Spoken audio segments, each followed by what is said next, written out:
together this Montana cybersecurity report on an annual basis the last few years, and we wanted to present our findings to you all. The report itself, if you haven't seen it, it's a PDF document. I've included it in the handouts tab.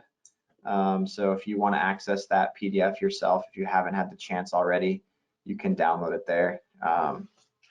The format for this webinar is going to be pretty simple. We're going to first talk about some of the cybersecurity laws in Montana, quite a few of which were actually implemented in 2019. And then we'll review some of the findings, things like the number of Montanans affected by cyber breaches, the average length of cyber breaches, and the number of organizations. We'll briefly look ahead to 2020 on some of the things we think organizations should be aware of in regards to threats and solutions, and spend the second half of the webinar. We have a special guest, Todd Fletcher, who's joining us from Missouri, a former client of ours and cybersecurity expert. So if at any time you have any questions, you can input them into the questions tab. We'll get to them either throughout or after the webinar. And we're also recording this webinar, so if you want to review it later or share it with someone in your organization or outside, it will be on our YouTube channel, and we'll also email a link to everyone after the webinar is over. Before we jump in, here's a little bit about us. Most of you probably already know, but we have been in business. Pine Cove Consulting has been in business for more than 26 years now. We obviously have a significant tie to Montana being one of our major areas of operation. We serve on a national security council with our partner Sophos, support more than 20,000 end users daily. That number is probably a little outdated.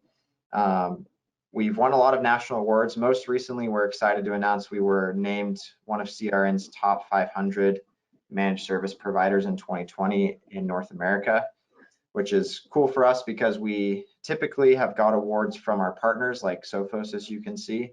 But it's nice to receive one for Pine Cove itself and be recognized for the work that we do in the region. We're a Sophos Platinum partner. That's our cybersecurity partner. We're not going to be talking a lot about them today, but that's the solutions that we sell along with the services we provide, operate primarily with Sophos. So diving into the report, some of you that are on this webinar, not all of you are from Montana, but I think there's still some takeaways from this report in terms of rural areas being affected by cyber attacks and what we're seeing. So hopefully you find this beneficial as well. And then I think the second half of the webinar will be beneficial for everyone, having that Q&A, not Montana specific, but diving into the Montana specific aspect of it. Basically, we pulled this data that we're going to review in a second from the Montana Department of Justice website. And it's available to us because in 2015, Montana implemented a law requiring any organization to report data breaches to the Office of Consumer Protection. So it doesn't have to be a Montana business. It can be any business worldwide that suffered a cyber breach that affected any number of Montanans. That has to be reported to the Montana Department of Justice. So before we jump into the data, there's probably a few notes about the data after analyzing it that we want to make you all aware of. First of all, the information isn't necessarily comprehensive. A lot of these data breaches, they're required to list the number of Montanans affected, but a lot of the times they don't know the answer to that question, so they put unknown. So for the purposes of our reporting, anytime there was an unknown report sent in, we just assumed that was one Montanan affected, just to give the organization the benefit of the doubt, when in reality it could have been significantly more, that thousands or tens or hundreds of thousands of Montanans affected, but we didn't want to inflate anything, so we just put those as one Montanan affected. Secondly, this information is only as accurate as organizations report their information to the Montana Department of Justice, which leaves us to wonder how many organizations don't submit that information, which we don't have a good answer for, but probably something to think about as well. One interesting thing, which we'll jump into a little bit later, is they're also required to list the start and end date of the cyber breach. So oftentimes this is estimated because they don't know exactly when it started or when it ended.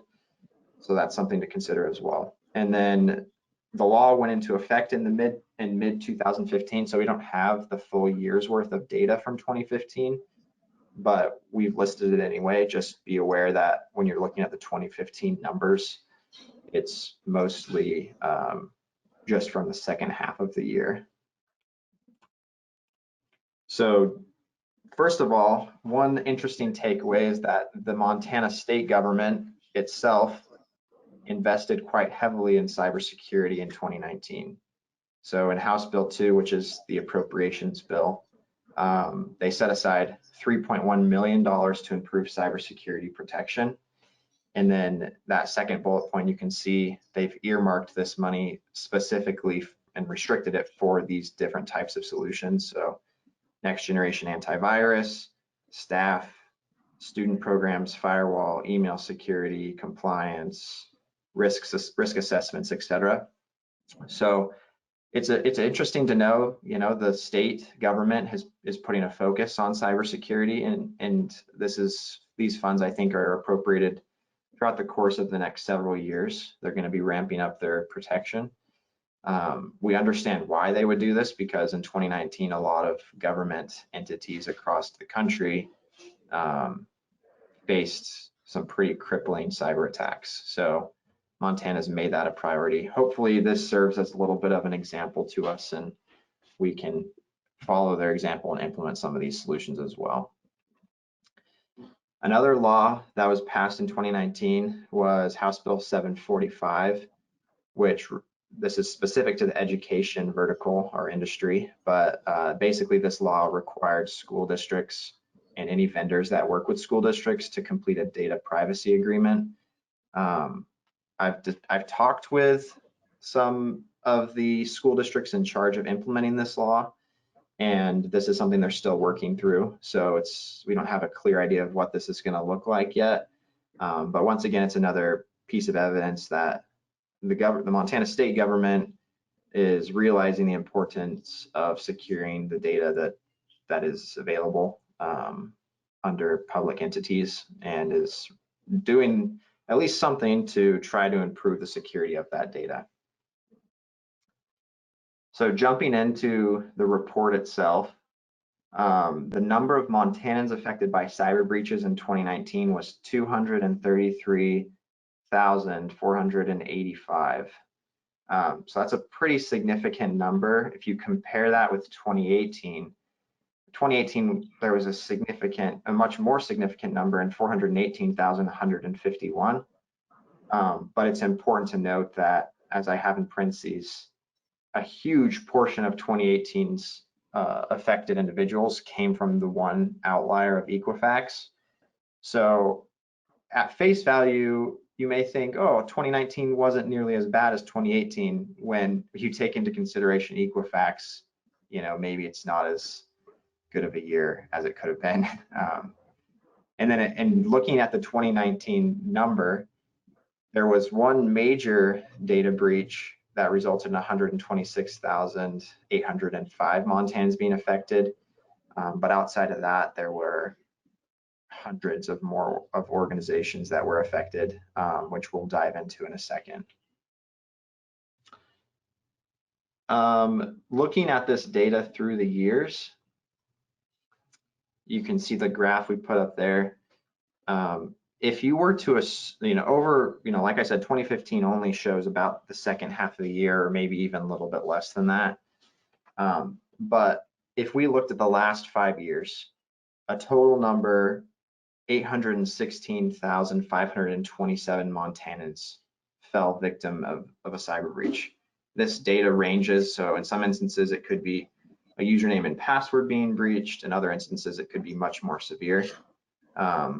But if you were to assume that each one of these individuals was a unique individual, which is probably not a fair assumption because multiple people were probably victim of multiple attacks. But if you were to assume that, that would mean that 81% of all Montanans have fell victim to a data breach in the last 5 years, which is just crazy to think about. Obviously, Equifax had a big part of that, but even Equifax was only 377,000 Montanans compared to the big picture of 816. You know, there's obviously some bigger problems going on here.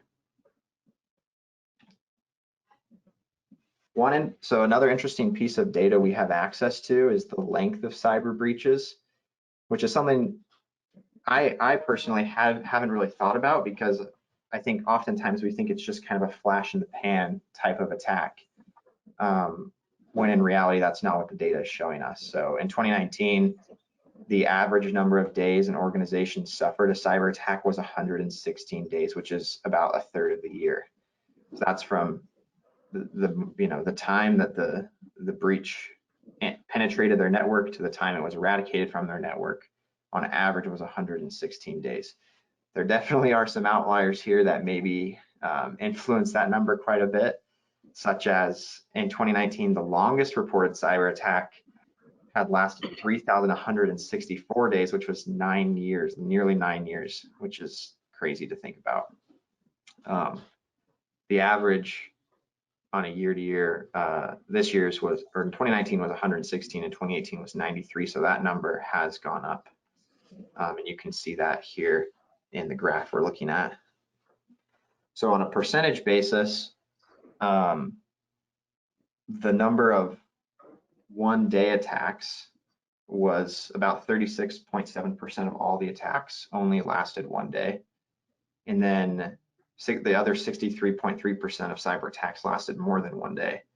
And over the history of this data being reported since 2015, the longest reported breach lasted 6,201 days, which was actually 17 years, which is remarkable, really, and crazy. And when you look at the length of the data breach, it only tells part of the story, because you know, a 1-day attack could be much more damaging than a 116-day attack. It's just hard to measure. But I think the takeaway for us is, don't assume that it's going to be a one and done thing. Once they enter your network, they can linger and exploit other vulnerabilities in your network as well. Yeah, I think this is Brandon here. I think that's what we've seen in the evolution of these types of breaches, just in our sampling of customers. Is it's not so much, I mean, yeah, ransomware is very cause and effect, right? They get in, they encrypt your data, and they tell you they want money for it. They might have been in there for a while, kind of preparing and moving horizontally and getting as wide as they can. And that's the big thing anymore. It's not just, they want to be discreet, and they want to move horizontally inside of your network to be as involved in as much as they possibly can be. So they might get into this user's account, and they want to get to anyone they can, and the higher level of person, whether that's an owner or a superintendent or a mayor, that is the goal for them. So they want to be discreet. They don't want to be disruptive, where the tools you have in place are going to see them. So the lighter and quieter they can be, and the longer they can be in there, the more successful they can be.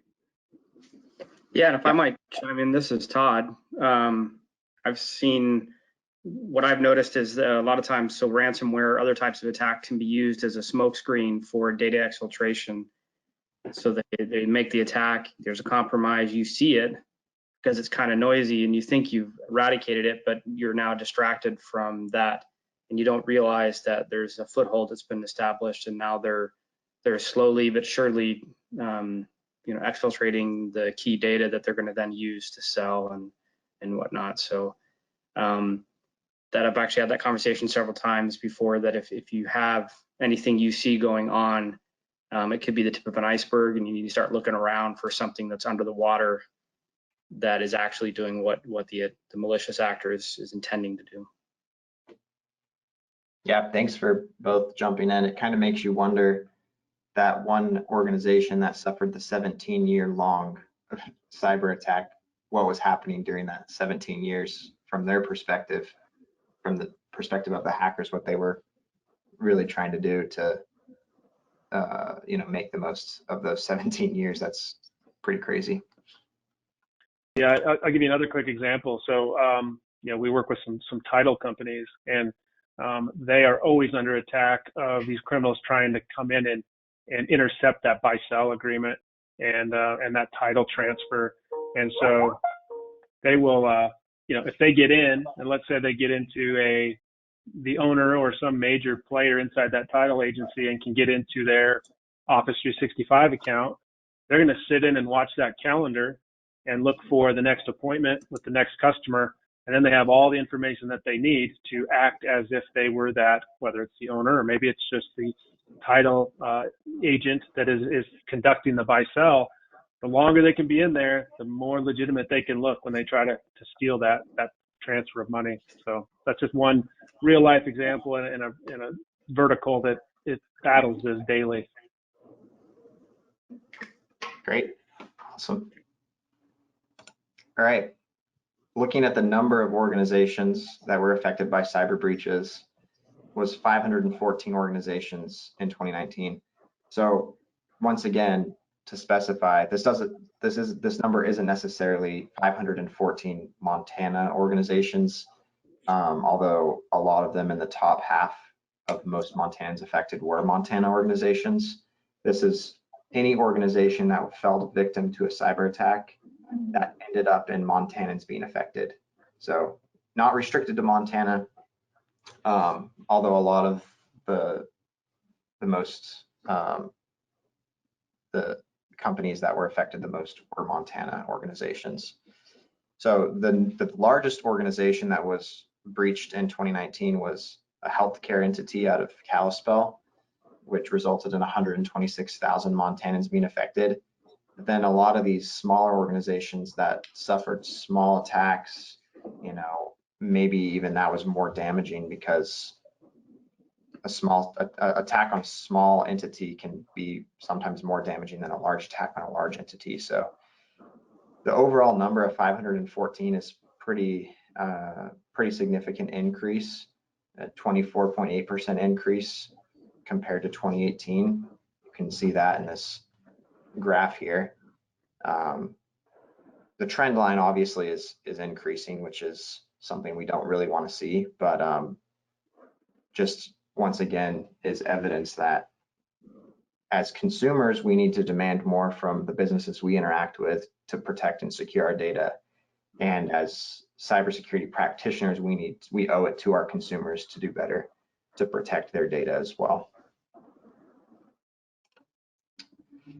So looking ahead to 2020, we expect to see a lot of the same things we saw in 2019.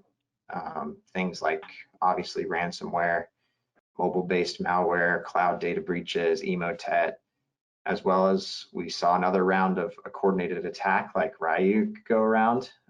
We expect to see more of that. That was one of the larger attacks in 2019 as well as previous years.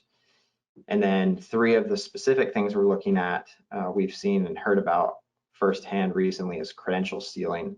Obviously, your solutions are only as good as your admin access to manage those solutions are. We've heard some horror stories of organizations who've had excellent cybersecurity protection, but didn't secure their username and password, and hackers were able to go in and turn off their cybersecurity protection and then penetrate the network that way. So that seems like something that should be easy to fix, but definitely something to be aware of and probably constantly evaluating within your organization. Adware is another one that's going to probably be common in 2020. It's basically more common on mobile devices, but where mobile devices are pushed, or not mobile devices, ads are pushed on your mobile device, and the developer makes money every time you look at the ad, and it's really hard to remove that bug, you could say, from your device. And then the last one is probably one of the more sophisticated attacks we expect to see in the coming year, automated enhanced active attacks, which is basically where hackers are monitoring your network with automation that can basically scan your network, and when it sees a vulnerability, will either notify the hacker to, hey, there's a vulnerability within this organization's network. Now you can kind of penetrate their network and gain access to their data, or the attack itself can access that vulnerability and penetrate the network that way. So that's a more sophisticated attack. Looking at some of the security measures for 2019, obviously this is a very simplistic list. So there's, cybersecurity can be comprehensive, but here's kind of three main things we've been thinking about from our perspective at Pine Cove. First is you can't defend against what you don't understand. So you owe it to your consumers to understand the threat landscape. And if you don't have the capacity or ability to do that, well, maybe that's where someone like Pine Cove can step in and help aid your organization in understanding what the security, what the latest cyber attacks are that we're seeing across the world. Proactive protection is better than reactive regret. I recently talked with a company outside of our operations that had been working with another vendor to secure their network. The vendor proposed cybersecurity solutions, and the organization was trying to balance the cost of the security solutions with the risk. And they ended up going with part of the proposal, which left part of their network unprotected. And that part of their network that was unprotected ended up getting breached, and they're still reeling from that, including the money it's taken to remediate that attack has been significant compared to the cost it would have been to protect them in the first place. So always better to protect yourself than regret it later. And then the last is building a threat response team. This is often referred to as Cybersecurity Operations Center, something we've been talking about at Pine Cove recently, which is a new solution that we provide.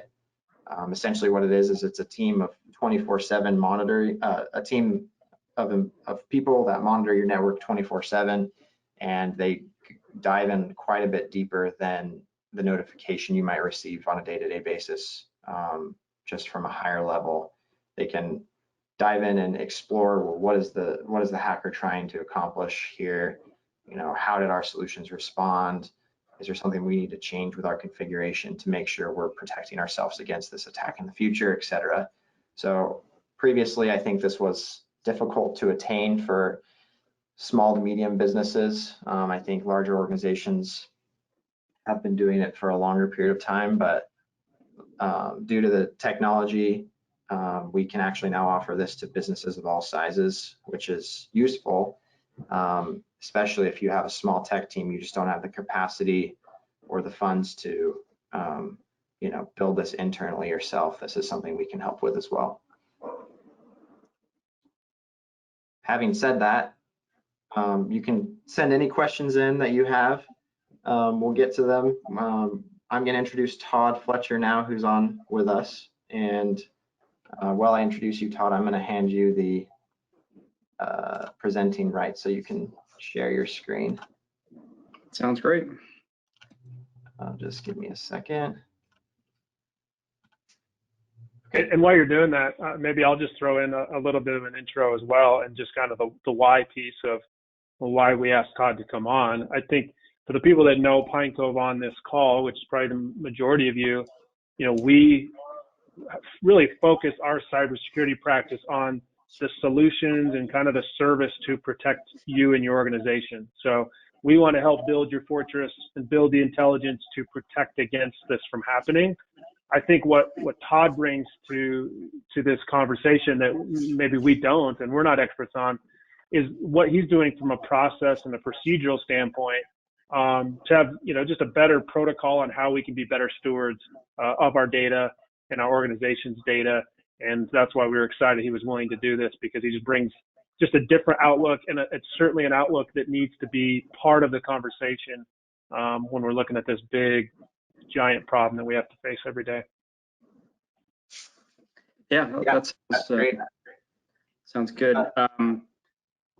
So if anyone has questions while I'm talking, you're more than welcome to chat those in, and we'll do our best to try to give my perspective and the experiences I've had. Just a little background on myself. I got into information technology in the late 90s, been doing it both in the networking side, the software development side, and then management, and more recently, purely in a cybersecurity role.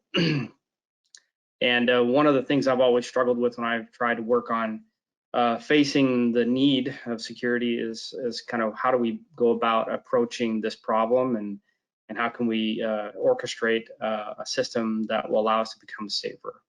So I'm going to kind of just run through some basic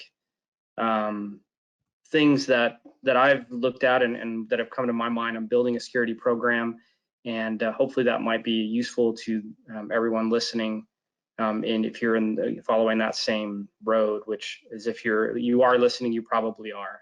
Security is a big deal.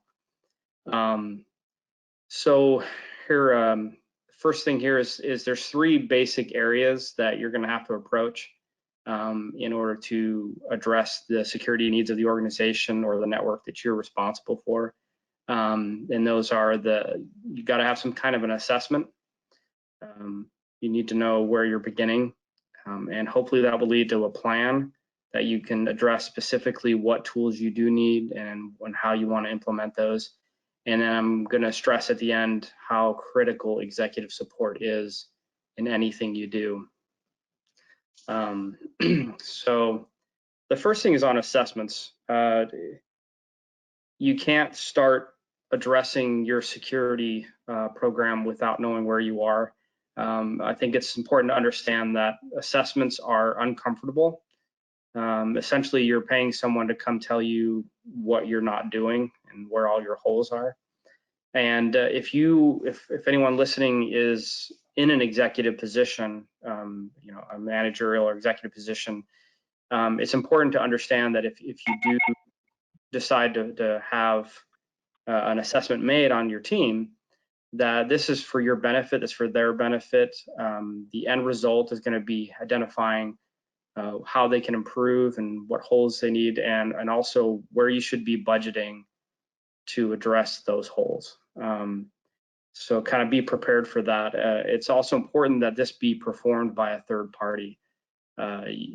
Despite any talent and capabilities you have in-house on addressing and understanding your security stance and posture, it's important for an outside perspective to come in, take a look at where things are and how things are set up, and be able to address those correctly.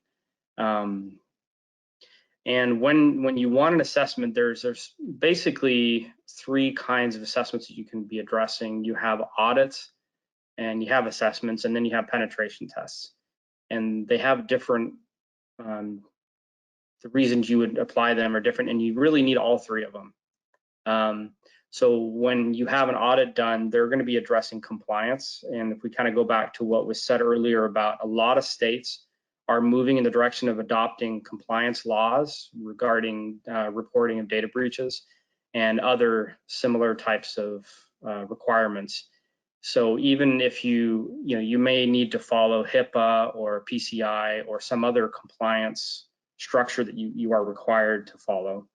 But there may also be additional laws that'll come into place in your state that you need to be aware of, and how your organization is meeting those needs. And it's important to understand that a lot of the results of those audits are possibly non-technical. There could be a lot of procedures and policies and organizational structures and officers identified that will come along with an audit. And those should be definitely performed regularly. Then you have assessments. And so assessments will be typically tied to some type of a framework. And I've had a lot of experience with NIST, the National Institute of Standards and Technology, who they've put out a cybersecurity framework in an 800-53 document. And that's going to give you a lot of information, an excellent free resource on identifying, I think there's more than 170 different controls that you can use to address where you are as an organization what is a low level, a mid level, and a high level of compliance or maturity with that framework. It's an excellent source to follow. You also have things like CIS, who have their security controls, which are more technical and specific. You can get specific details on what you need to do to harden a specific type of server or address, very specific technical needs. And there are even correlations with multiple frameworks, so you can get the CIS controls that are tied to specific NIST controls. So you, in an assessment that you have a company come in and you either tell them we would like to meet the NIST controls or something like that, they will do the assessment according to those and then tell you of the 5 pillars of NIST, where you're weak and what you need to, what's the highest priority, and so on. And I'll get a little bit more into that here in just a minute. But then you have what we call penetration tests, which I'm assuming that most everyone who's listening has at least heard of a penetration test. And so these are highly targeted efforts to find and exploit weaknesses in your network or in your business. You're basically paying somebody to go through your sock drawer. And again, it can be kind of uncomfortable to have somebody poking around your network and digging into and finding out that a given server you have on your network has got a hole in it. These are really critical that you've got to do these. And you can have external penetration tests, you have internal ones.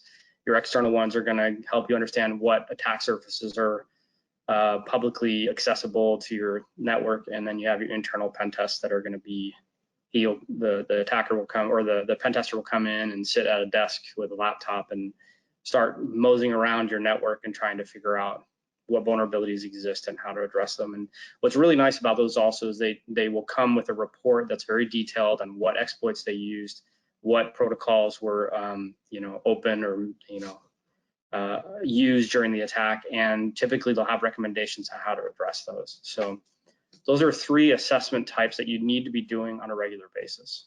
They're going to help you know where you are and where you need to go. It's also really important to understand that while vulnerability scanning is very important to do on a regular basis on your network, it is not the same thing as a penetration test or any other type of assessment. Vulnerability scanning is just going across your network and finding identified CVEs and what that exist that it can find on your network. So to understand what the difference between those. One other thing I'd like to say is, I said this many times in the past, that compliance for auditing, compliance frameworks that you have to meet is not the same thing as security. You as an organization can be entirely compliant with a given framework and not be secure. So you want to make sure that you're meeting both of those requirements independently. Okay, so, and then of course, keep in mind that when you pay somebody to come find flaws in your network, they're typically going to find stuff. So don't be alarmed or feel bad that they found problems with the way you do things. So in setting up a plan with how you want to structure things, here's some things that I've learned, some areas that will help you move forward with your plan. 3 things. If you are not doing these right now, you should do them immediately, as in you should have been doing them yesterday. Is you should have asset management.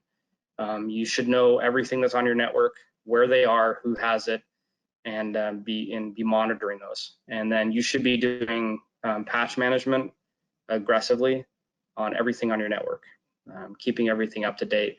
And you should be doing vulnerability scanning and remediation on everything in your network. Those are things you should be doing yesterday before you can even move forward with any kind of plan. So if you do have an assessment that you've been able to budget in, having a company come in and help you with that, a lot of times that will set you up very well for designing a plan, because they're going to help address or help you understand where you're weak and what you need to work on and what kind of time frame you're looking at. This kind of leads partly to what I'll talk about here at the end about executive support. So it's always a real struggle to get the budgeting support and the executive support from other departments to help you attain what you want to do. They typically will see security as only a hindrance to be able to move forward with what they do. And if you have had third-party assessments and penetration tests with reporting on industry standard frameworks like NIST, it plays a lot of credibility with you against a board or some other governing body on, hey, this is the budgeting requirements that we need to meet these standards.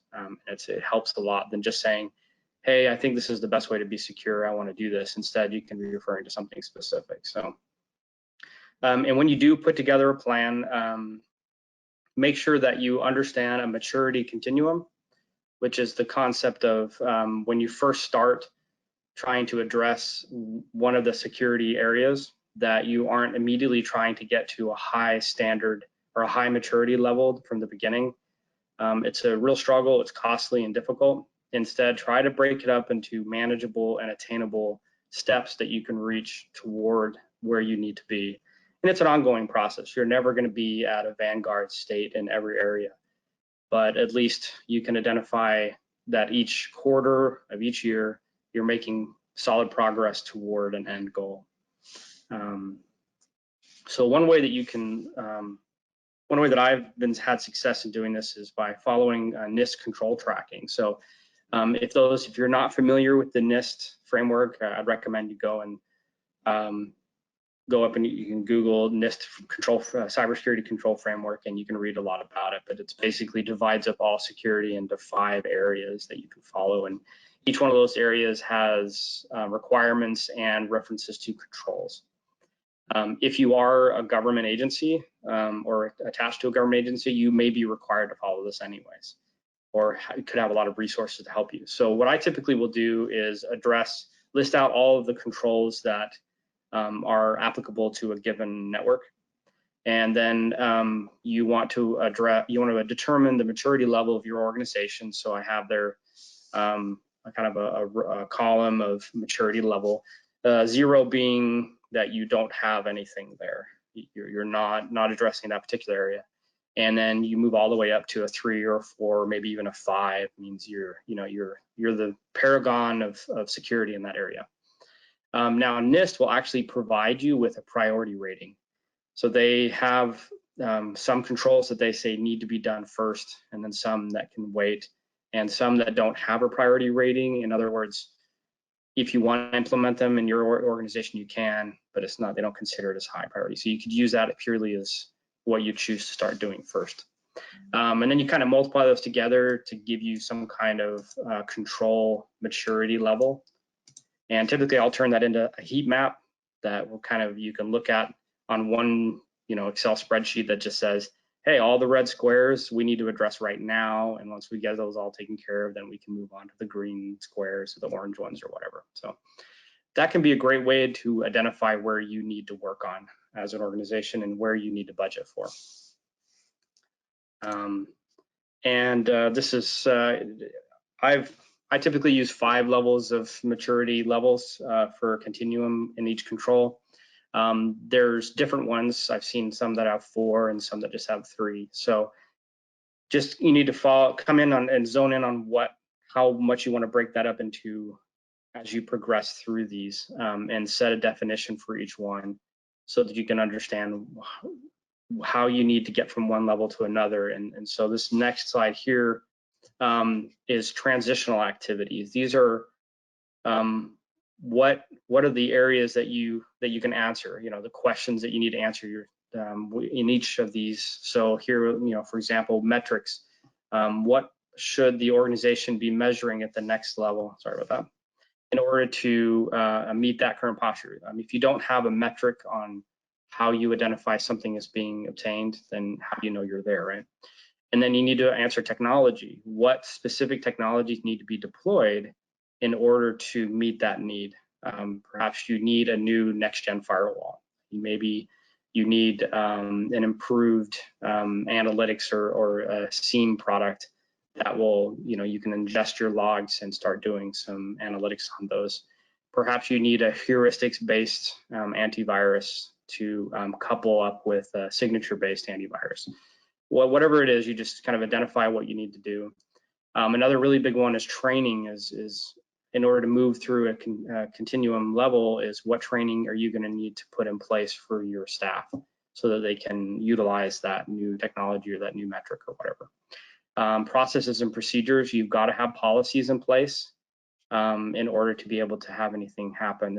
Goes back to having enforceable policy, which we'll address here at the end when we get to executive support. But that's how change is made in organizations. That's how you can refer back to a policy that everyone has to follow. So, what changes do you need to make in order to make this happen? And then finally, the last one is an assessment. Is you need to have an identified way in 2 years, and a year, or 3 quarters from now that says this is how we're going to be able to evaluate whether or not we've achieved this new level of maturity. So answer those 5 areas with each control, and you'll start to make some movement forward toward a more secure environment. And last but not least, in fact, probably the most important, is executive support. Any policy that you create, any rule, any procedure, it has to be enforceable, or it's not really worth your time. If you tell everybody that they have to have a certain password requirement, complexity requirement, but if you have no way to enforce that, then everybody's going to continue to use the easiest way to do it. And again, if anyone is in a director or executive level who's listening to this, it's very important that support come from the top down, to be able to reach out across the entire organization, because security is an organizational wide responsibility. There is the CIO, the IT manager, the security engineer, whomever, those guys aren't wholly responsible for security. They are definitely going to be your subject matter experts and people who can push that agenda forward. But every person, all the way to the customer service rep, the clerk in one of the offices, has to be on board with making this a more secure place, or you're never going to reach it.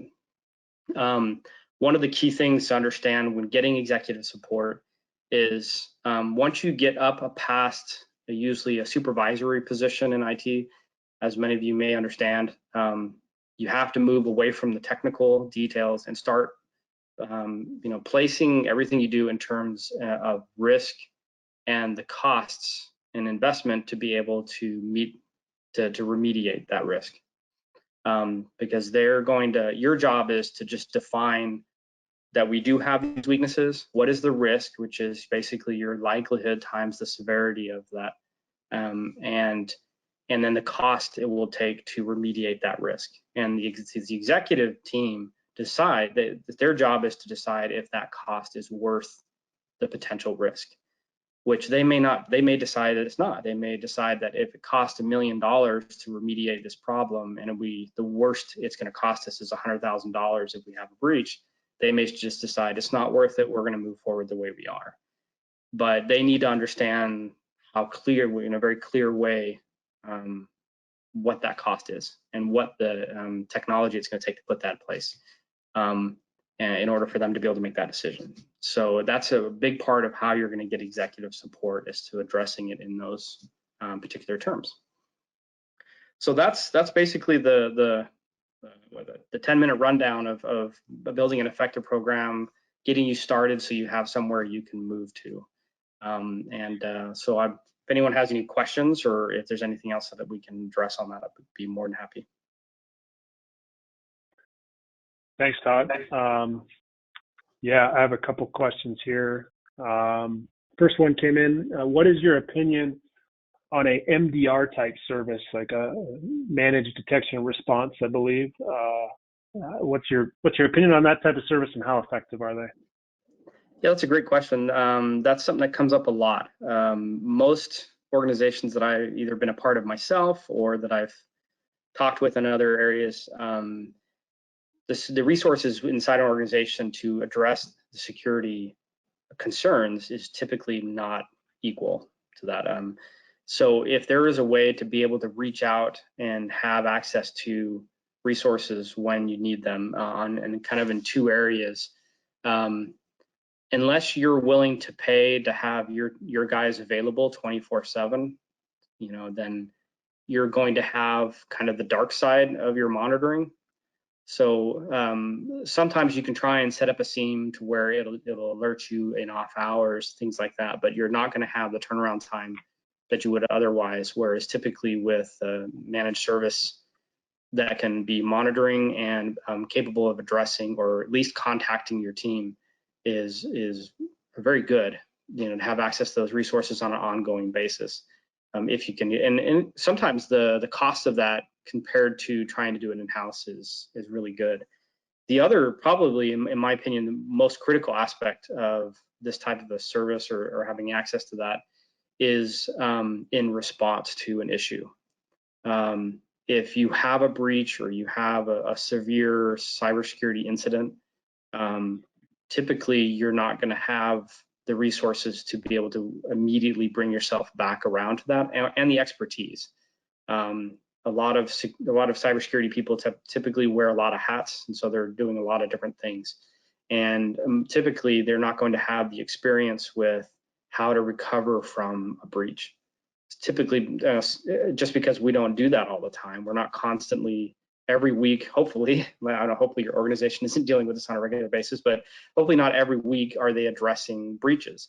And so these other professionals that are doing it constantly are going to be much more talented. They're going to have the expertise and the experience with dealing with those quickly. So I think it's a great idea. It's part of the cybersecurity plan that you're putting together, and looking at where you're weak and where you're not weak and addressing the cost of that is going to be a big part of it. But yeah, I think it's a good idea. Thanks, Todd. Again, almost for the question. You don't have a choice, to be honest. I think you're going to be, yeah, anyways, go ahead.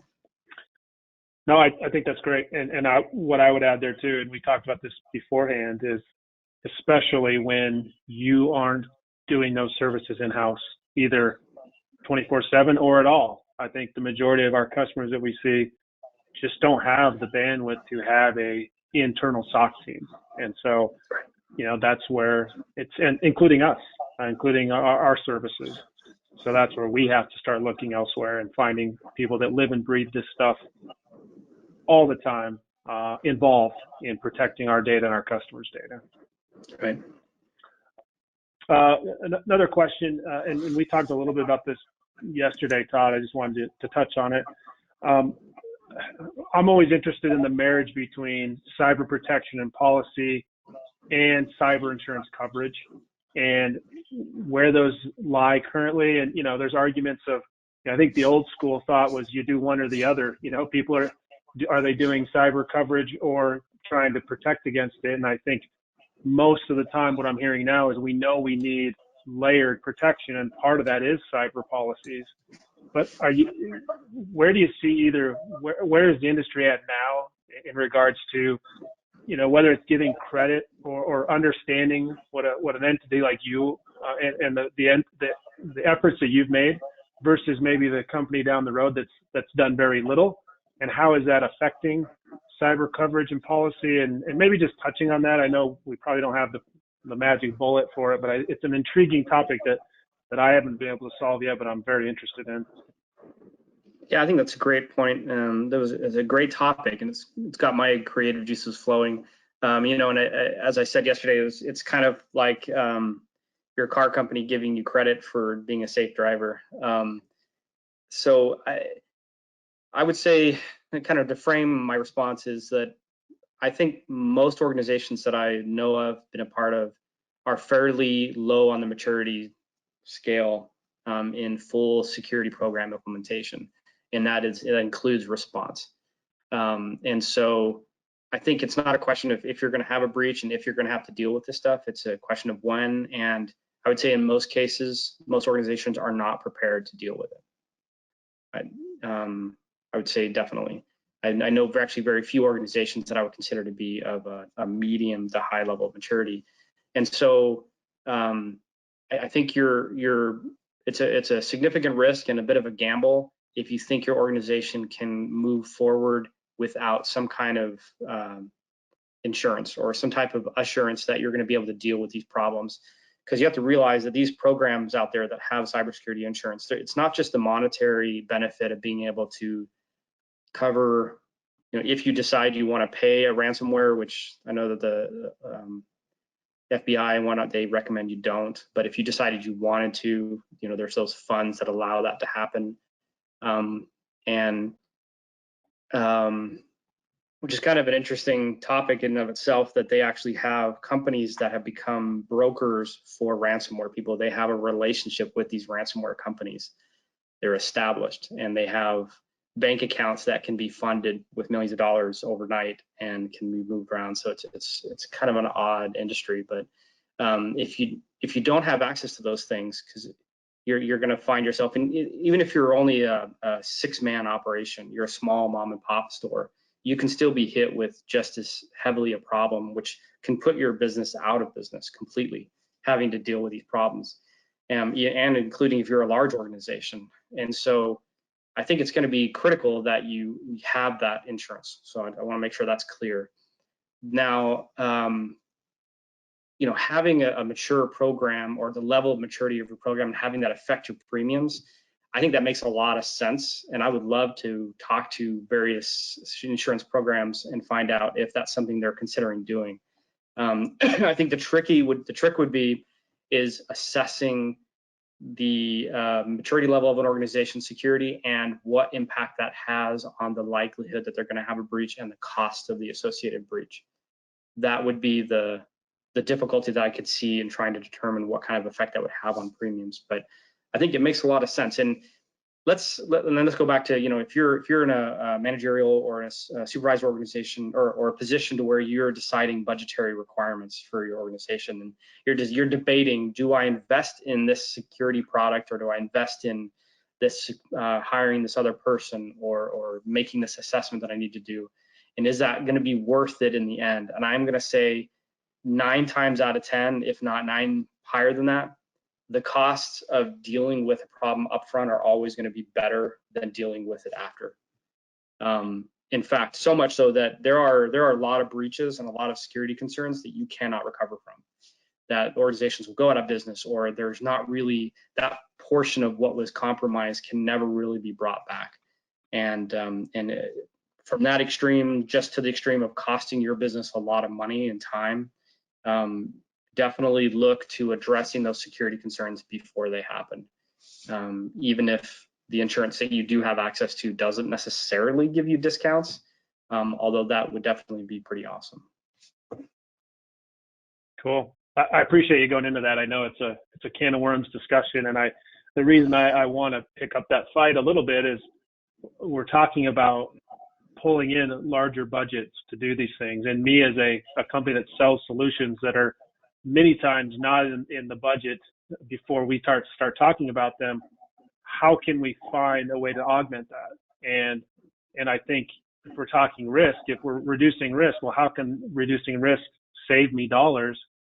My mind goes to my insurance policy, because I want to show you what I've done, and in return, I want you to feel like your risk as my insurance provider's down. So anyway, it's something that we're continually working on, and we're trying to find some good partners. But people in the audience too, I'd love to hear any successes or failures you've had as you take the next step in your security practice, and have maybe communicated that to your insurance provider. What is the feedback? And I'd be just really interested to find that, because I think these industries need to start working better together. And we're just a small shop in Montana. I don't know what impact we can have, but I'm going to continue to have the discussions with those people, because I think it's important.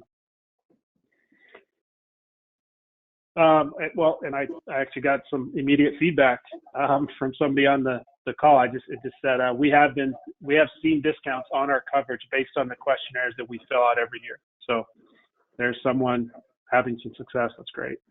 That's great. Okay. Well, I don't have any more questions. It's 5 to noon here in Montana. So I guess I can kind of wrap it up just as a thank you, Todd. That was really great information. I really appreciate you joining us. As always, for the audience on the call, we record these. So if you missed part of it, or you want someone else, or you have a person in your entity that you think needs to see this, by all means, share this out.